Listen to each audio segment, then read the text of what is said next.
तर्कशील मुंबई महाराष्ट्र से the तर्कशील YouTube channel पर आप सभी का तहे दिल से हार्दिक स्वागत अभिनंदन है। हमारे और आपके बीच में दरअसल मेरी माता जी को देखने के लिए, जैसा कि ये लोग वैज्ञानिक विचारधारा के हैं, संवैधानिक विचारधारा के हैं, तो इन्होंने कहा जीते जी मेरे को देखना है एक बार परिवार के साथ। और ये आए हैं और ऑलरेडी आप दीनानाथ मौर्य जी हैं, मोटरमैन हैं, ट्रेन चलाते हैं जी। इनकी फोटो आ रही है, वो ध्यान रखना। और इनकी जीवन संगनी है दरअसल संगीता जी, और हाँ जी तो वो हो जाएगा चिंता मत करिए। संगीता जी हैं और इनके अगर पिताजी की बात करूं, इंग्लिश के इतने बड़े जो है कि ऑलरेडी ब्रिलियंट थे कि बताने की जरूरत नहीं है। और इनकी जब शादी हुई थी उस जमाने में उन्होंने ब्राह्मण मुक्त और मंत्र मुक्त शादी किया था। सही बात है, मंच से किया था और गांव से किया था, तो धमाकेदार शादी किया था। आज इनके पास 3 बच्चे हैं, तीनों पढ़ने में बम्बई में टॉप हैं।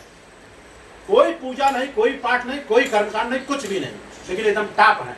और आईटी में अगर मैं बात करूं तो मुंबई में मिला जुला करके टॉप उन्होंने क्लास को किया है, नो डाउट। आज वैज्ञानिक भी हैं, एक इंजीनियर भी हैं और एक डॉक्टर भी हैं।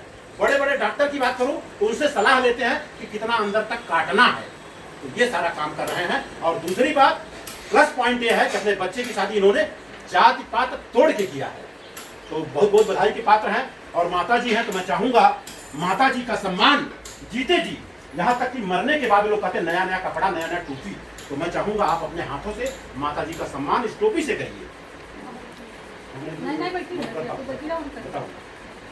जी एक बार हो सके तो ताली बजा करके माता जी का स्वागत कर दें। और आज की अगर मैं बात करूं तो आज जो है आज की अगर मैं बात करूं तो आज जो है अपने ही देश की शेरनी फूलन देवी का जन्मदिन भी है, क्योंकि फूलन देवी के बारे में थोड़ा सा बताना हमारा हक बनता है। जब उसकी शादी नहीं हुई थी तब भी उसके साथ गलत काम हुआ, शादी हो जाने के बाद भी लोग उठा के लाए, 1-1 महीने तक उसके साथ गलत काम किए, यहाँ तक उसके साथ उसको नंगा किए। नंगा करने के बाद गांव भर घुमाए। वो चाहती तो मर जाती लेकिन मरी नहीं, वो उठाई बंदूक और 22 लोगों को एक साथ में ही उसको गोली मारी है। तो अपने हिसाब से वो दरअसल शेरनी रही है, लीडर होकर काम करी है। और उसने कही कि मैं गोली खा के मरूंगी, कैप्सूल की गोली नहीं, बुलेट की गोली, और बुलेट की गोली खा करके वो मरी। लेकिन आज इतिहास में उसका नाम है, पूरे विश्व की बात कर रहा हूँ, पूरा विश्व फूलन देवी के नाम से जानती है। और केवट परिवार से थी, बचपन से ही दरअसल लीडर थी और लास्ट तक लीडर रही हो, उसमें कोई शक नहीं है। गूगल में जाकर के आप लोग देखिए, तब जानिए कि फूलन देवी क्या है। ठीक, तो ये रहा। और माता जी रही, और ये रामचंद्र मौर्य जी की जीवन संगनी है, जिनके माध्यम से आपके पिताजी का परिचय मेरा हुआ था। और आप हैं जो है हमारी आप हैं हमारी भाभी जी हैं, दरअसल हमारे बड़े भाई साहब हैं आसाराम जी, उन्हीं की जीवन संगनी है निर्मला मौर्य जी। और ये सारा रहा परिचय। और दीना जी आप यहाँ बैठ गया, मैं बैठ गई, बता रहा हूँ ना।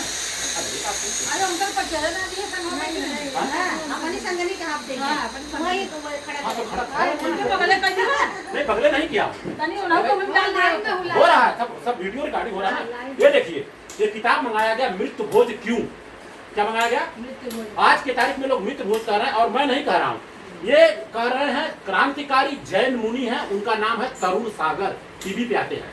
उन्होंने क्या कहा है, साहस है तो खुलकर सामने आओ। क्या कहा? जैन परंपरा में रात्रि का भोजन निषेध है, जैन लोग जागिया करके रात में भोजन नहीं करते हैं। पर मेरा मानना है कि रात्रि में भोजन से सबसे बड़ा पाप, उससे भी बड़ा पाप मृत्यु भोज है। आगे क्या लिखते हैं, मैं नहीं कह रहा हूँ, उन्होंने लिखा है। इसके बाद कहते हैं मृत्यु भोज भारतीय समाज के माथे पर कुप्रथा का कलंक है। इसके बाद क्या कहते हैं, यह महज एक रीत कुपरंपरा ही नहीं बल्कि गरीबों के साथ किए जाने वाला क्रूर मजाक है। उसके बाद क्या कहते हैं, आप जिंदा हैं तो किसी के मर जाने पर मत खाइए, मृत्यु भोज मत खाइए। मृत्यु भोज खाने से लाख गुना अच्छा है मुर्दे का मांस खाना। ये मैं नहीं कह रहा हूँ, ये पेपर में निकला है दैनिक भास्कर में, इंदौर मध्य प्रदेश, 12 मई 2011 को। ये मैं नहीं कह रहा हूँ, उन्होंने कहा है। तो ये दरअसल ये किताब आई है और लोग मतलब कि विरोध भी हो रहा है। आज हमारी जीवन संगनी की बड़ी माता जी गुजर गई हैं, लोगों ने विरोध किया, हमने कहा यहाँ से कंप्लेन करूंगा, स्टे निकलवा दूंगा। और लास्ट में आज वहाँ श्रद्धांजलि सभा हो रहा है, और मात्र वही छोला आलू दम और वही खीर, बस। तो है ना। जी जी जी। अब लोग दूर दराज से आए हैं, दूर दराज से आए हैं तो कुछ न कुछ तो खाएंगे। तो आज नहीं खा रहे। चलिए ठीक है, आपकी मर्जी है, आप जो करना है करिए। सरजू मर गए थे, पंचमेल चला, मिठाई चला, बुफर सिस्टम चला। हम अपनी बहन बेटी की जब शादी करते हैं तो गांव में क्या होता है, 50 रुपया दहेजा दो, 25 रुपए का नाश्ता करो, जाओ, खाना नहीं, तब खाना नहीं। अगर बाराती बोल दिए 200 आऊंगा, कहे उतने दिन का सेवा नहीं कर पाऊंगा, 100 लोग। अगर 500 बोल दिए तो 250 लोग। और गांव के लोग जो आ रहे हैं पैसा दे के खाना खा रहे हैं और जा रहे हैं, है ना, उनके लिए खाने की व्यवस्था नहीं है। लेकिन उसी परिवार में 15 दिन के बाद दादा बाबा मर जाए, अगर उनसे पूछिए कितने लोग खाना खाए, तो 3000 लोगों ने खाना खाया और 300 प्लेट कम पड़ गया। अब आप लोग बताइए कि बेटी की शादी क्या बेटी नहीं सही होती है क्या? बेटी की शादी में खाना खिला देंगे तो मर जाएंगे क्या? लेकिन वहाँ का रिवाज है, बेटी की शादी में आओगे पानी पिलाऊंगा 50 रुपए का, 100 रुपया दहेजा निकालना पड़ेगा, वो भी उधार। जब हमारे यहाँ पड़ेगा तो आपको लौटाना पड़ेगा। बताइए क्या बेटी कलंक है क्या? और मैं अगर बताऊं, मेरी बात सुने, पहले के जमाने में लड़की जब होती थी तो न सोहर होता था न सठौरा बनता था। जिसके घर में लड़की 2-3 हो जाती थी जैसे लगता था मैयत हो गई है, और लड़का होता था तो सोहर और सठौरा और पीढ़ा बढ़ता था। लड़की और लड़के में 12 दिन सोहर होता। जी 12 दिन सोहर होता था। 12 दिन। सुनिए 3 लड़के हैं, इनको लड़की नहीं है। हम भी लड़का था, नो डाउट। बहन पैदा हुई, हमने देखा, अपने आंखों से देखा, न सोहर न सठौरा, चाहे एक हो चाहे दो हो। तो ये सारी रीत रिवाज जो परंपराएं हैं उसको दूर करना चाहिए। और दूसरी बात, अगर लड़की हो भी गई, अगर लड़की, हम बहन से बड़ा हूँ, मैं 12 तक 13 तक पढ़ा।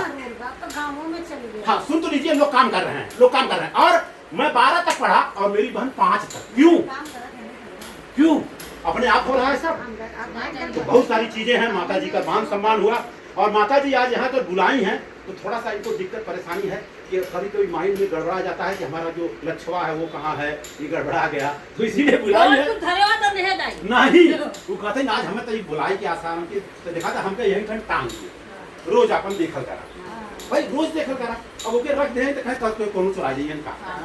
हे मां दा जो लछवा चोल लिए जाई ना, ये नहीं है होता नहीं कहना हमरे परसावा ना।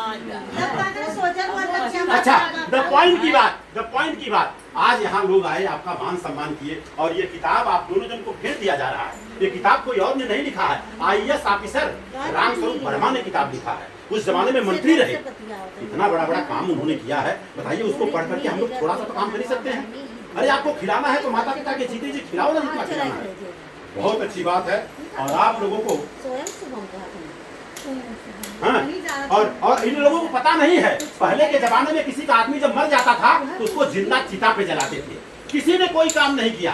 राजा राम सती प्रथा था, राजा राम मोहन राय ने जब काम किया तो ये महिलाएं उनको गाली देती थी। क्यों? ये बाप रे, बाद में ज्योतिबा राव फूले, सावित्रीबाई फूले ने काम किया। और आज अगर कोई विधवा महिला हो जाए, पूरे भारत की बात बता रहा हूँ, विधवा महिलाओं को मान सम्मान नहीं है। अगर वो मंडप पे जाएंगी तो अशुभ हो जाएगा। आज पूरे भारत में हो रहा है।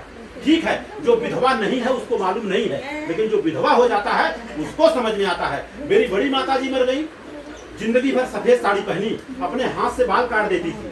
तो ये सब कौन दूर करेगा? क्या अपने आप हो रहा है? अपने आप नहीं हो रहा है, लोग काम कर रहे हैं। आज मेरी माता जी भी हैं, नो डाउट। पहले के जमाने में लोगों को सफेद साड़ी पहना जाता था, लेकिन लोग काम कर रहे हैं। अब तो कोई भी साड़ी पहन सकती है, सब पहन रही हैं। तो अपने आप थोड़ी हो रहा है।